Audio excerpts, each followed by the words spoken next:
Bismillahirrahmanirrahim. Assalamualaikum warahmatullahi wabarakatuh.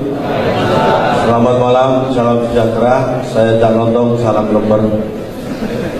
Terima kasih, bahagia sekali rasanya saya malam hari ini bisa hadir di sini.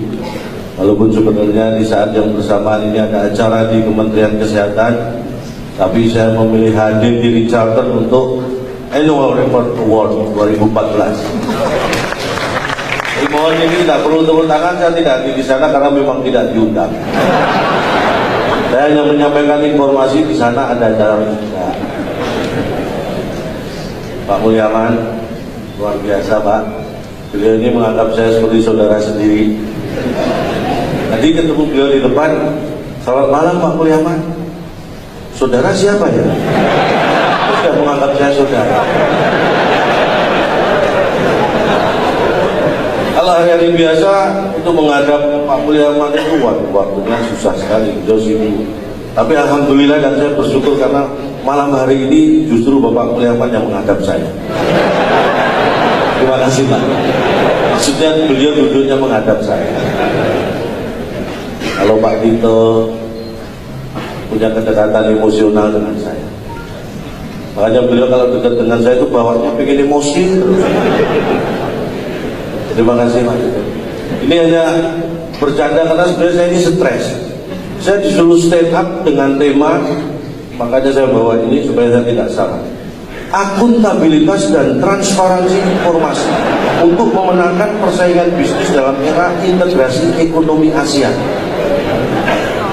Memahami arti kalimat ini saja saya kesulitan. Apalagi untuk menciptakan materi joke dengan tema ini.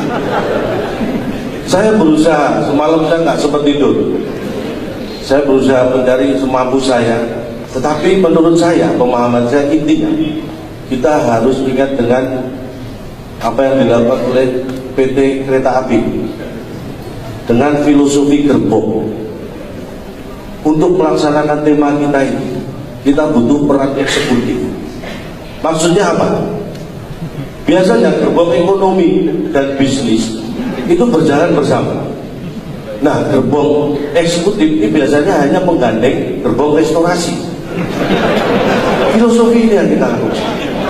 Jadi dibutuhkan kemampuan dan kemauan dari eksekutif untuk bisa merestorasi iklim dan situasi yang kondusif supaya ekonomi dan bisnis bergerak maju menghadapi persaingan ke depan. Alhamdulillah semalam tidak tidur nggak sia-sia. Kalau sebenarnya nggak ada isinya juga. Kata-katanya ada hubungannya, gitu saya sudah bersyukur. Berat sekali. Tapi bicara masalah persaingan, apalagi kalau ASEAN, saya yakin Indonesia nggak ada duanya. Kalau dulu Malaysia tahun 70-80 impor tenaga pengajar guru dari Indonesia. Sekarang tahun 90-2000 yang diimpor hanya yang mungkin kita sebut saja asisten rumah tangga. Itu banyak yang mengatakan kualitas kita sudah turun. Salah. Indonesia tetap hebat, tetap berkualitas. Yang turun adalah selera orang Malaysia. Dulu suka guru, sekarang sukanya pembantu. Itu harus kita paham. Makanya jangan mau kalah. Saya yakin kita akan menang. Dan saya menganggap penting sekali ya namanya annual report. Mohon maaf, artinya apa sih Pak? Saya dengar katanya laporan keuangan tahunan atau apapun. Saya menganggap itu penting sekali. Walaupun tidak semua laporan itu sebenarnya penting. Ada laporan yang tidak penting tapi selalu dilakukan, hanya formalitas. Laporan komandan upacara kepada inspektur upacara itu tidak penting sama sekali. Semua juga sudah tahu kalau kumpul di lapangan semua siap mau upacara, tapi laporan itu tetap dilakukan. Saking tidak pentingnya, ada yang beranggapan bahwa report itu nggak penting.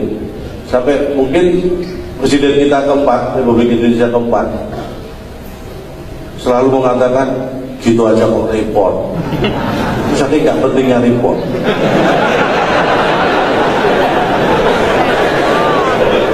Tapi buat saya pribadi, laporan terutama laporan keuangan ini penting. Bahkan saya terapkan dalam keluarga saya. karena saya berpikir, saya masih berpandangan bahwa wanita itu lebih jago dalam hal keuangan. Menurut saya ini, kalau salah mohon dianggap benar. Makanya keuangan keluarga ini saya serahkan pada istri yang mengelola. Karena saya tahu kalau keuangan tidak dikelola oleh wanita, maka akan dihabiskan oleh wanita lain.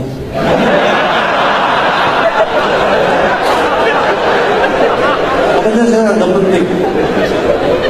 Itulah penting. Dan tepuk tangan buat wanita-wanita Indonesia.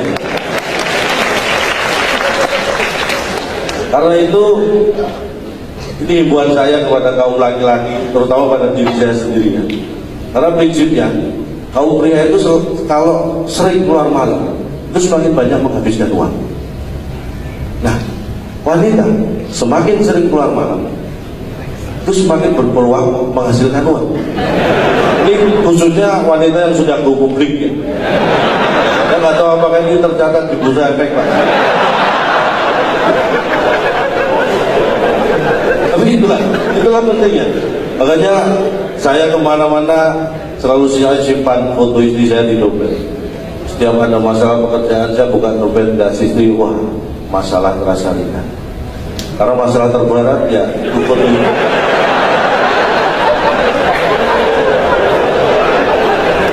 Bicara masalah ekonomi,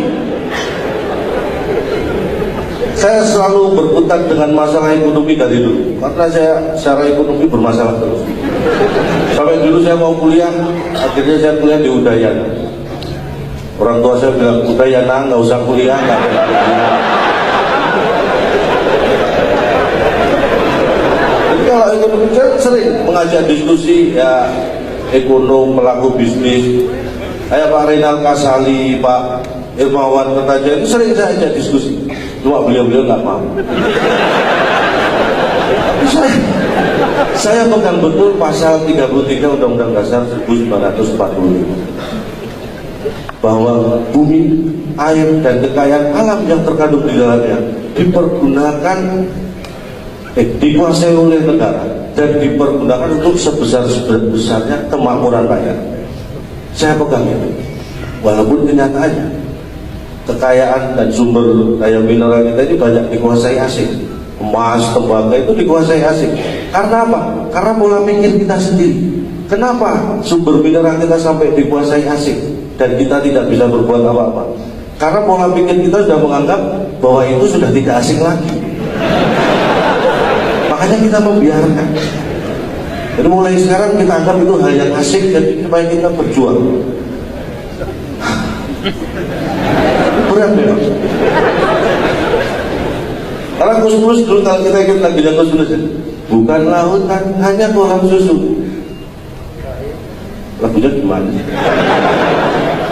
Orang bilang tanah kita tanah surga, tongkat kayu dan batu jadi tanaman. Nah masalahnya kalau sampai sekarang rakyat kita masih belum sejahtera. Siapa yang salah? Gus Dur. Kok berani-beraninya nyanyi gitu?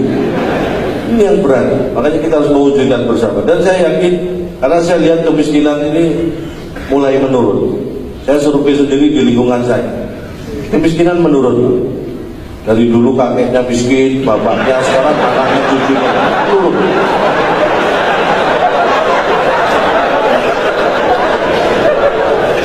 Harus kita syukuri. Itu namanya miskin struktural. Butuh usaha lebih keras lagi. Tapi menghadapi tekanan ekonomi, karena rupiah kan mulai menguat. Maksudnya lebih tepatnya mengkhawatirkan. Menghadapi ekonomi yang seperti ini, saya terapkan kuncinya apa? Ikhlas, pasrah. Dan terasa, benar. Ketika saya punya masalah ekonomi, anak istri saya pasrahkan ke mertua. Beban ekonomi saya lebih ringan. Kuncinya pasrah. Dan saya ingin menyampaikan, mungkin waktu saya sangat terbatas. Saya harap apa yang saya sampaikan ini kurang. Kalau kurang kan pengen nambah. Kalau pengen nambah dan cara seperti ini saya diundang lagi.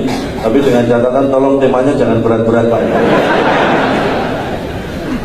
Kita ingin kondisi kita aman supaya ekonomi kita bisa berjalan berkembang dengan baik, mencapai target pertumbuhan ekonomi yang diharapkan.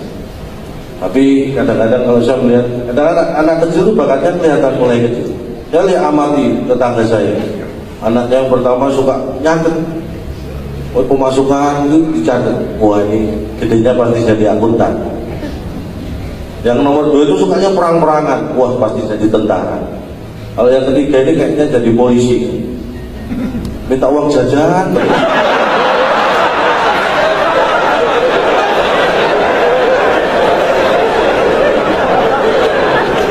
Mohon maaf, karena idealnya di Jepang itu, di Jepang satu polisi mengawasi 250 sampai 300 masyarakat. Nah di Indonesia ini belum bisa ideal seperti itu, karena 250 sampai 300 masyarakat itu baru bisa mengawasi satu polisi. Itu harus kita tingkatkan. Karena saya ingat betul pentingnya ekonomi. Bung Hatta pernah mengatakan bahwa koperasi itu soko guru ekonomi. Dan saya tak prihatin karena justru sekarang ekonomi guru soko koperasi. Ini yang harus kita rubah, terutama koperasi simpan pinjam. Pak ketawanya kenceng banget Pak. Saya ada kasbon berapa Pak? Ya mohon maaf, hanya ini yang bisa saya sampaikan. Sekali lagi kalau ada yang salah, karena tak ada gading yang tak retak atas nama keluarga besar Gajah, saya mohon maaf tidak bisa menghasilkan gading yang tidak retak. Kita berjumpa lagi, saya Calotong, salam lemper. Dan saya undang teman saya Andriani.